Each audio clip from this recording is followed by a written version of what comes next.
আসবেন যাতে আমার ভয়েসটা যায়। যা আসসালামু আলাইকুম রহমতুল্লাহ। সম্মানিত দর্শক, আমি এখন আছি বাংলাদেশে নেই, যদিও আমি এখন আছি ইন্ডিয়াতে।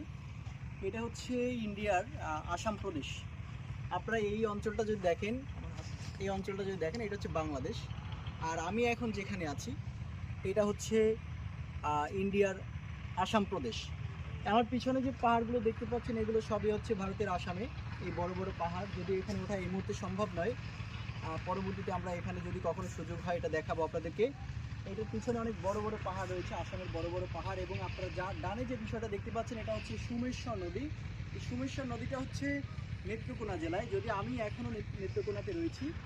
তো যদিও এখানে আপাতত বিজিবিদের আমরা দেখছি না।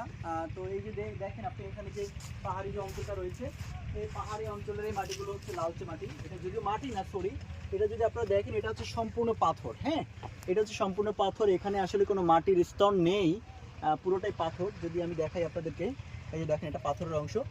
তো এই পাথর, এই যে পাহাড়গুলো আছে, এই পাহাড়গুলো হচ্ছে সবই পাথরের তৈরি। হ্যাঁ, এটা হচ্ছে সুবহানাল্লাহ, এটা হচ্ছে আল্লাহ একটা নিদর্শন, বড় নিদর্শন। আল্লাহ কোরআনে বলেছেন যে তোমরা আমার নিদর্শন সমূহ ঘুরে দেখো। তো আমরা সেই কারণে আসছি আজকে এই নিদর্শনগুলোকে ঘোরার জন্য। এবং আল্লাহর এই প্রাকৃতিক সৌন্দর্যের যে লীলাভূমি, যে সৃষ্টি, এটা যে কত মহান এবং আমাদের জন্য কত বড় নেয়ামত, এটা আমরা উপলব্ধি করার জন্য, দেখার জন্য আজকে এখানে এসেছি। এই দেখতে পাচ্ছেন এটা একটা বড় পাহাড়, এখানে পিলার দেওয়া আছে সীমান্তের। তো যদি আমি এখন বাংলাদেশ থেকে প্রায় ইন্ডিয়ার মধ্যে প্রায় আধা কিলোমিটার ভিতরে, হাফ কিলোমিটার ভিতরে আছি। তো আপনারা দেখতে পাচ্ছেন যে পাহাড়গুলোতে কিভাবে বিভিন্ন রকমের বৃক্ষ আছে। এটা যদি উপরে কোনো মাটি নেই, কিন্তু আমি আপনাদেরকে আগেই বলেছি এটা সম্পূর্ণ হচ্ছে পাথরের তৈরি। কিন্তু পাথরের উপরে দেখেন কি সুন্দর সুন্দর গাছ এখানে রয়েছে। তো এই যে মাটিটা দেখতে পাচ্ছেন আপনারা, যদি আমি একটু দেখাই এদিকে আপনাদের ঘুরে, এই মাটিগুলো হচ্ছে, এখানে আসলে কোনো মাটি নেই। আপনারা যা দেখতে পাচ্ছেন সবই হচ্ছে পাথর, এখানে কোনো মাটির স্পর্শই নেই। ঠিক আছে, এই গাছগুলো সব পাহাড়ের উপরে, এগুলো হচ্ছে পাথরের উপরে বা এই গাছগুলো জন্মানো।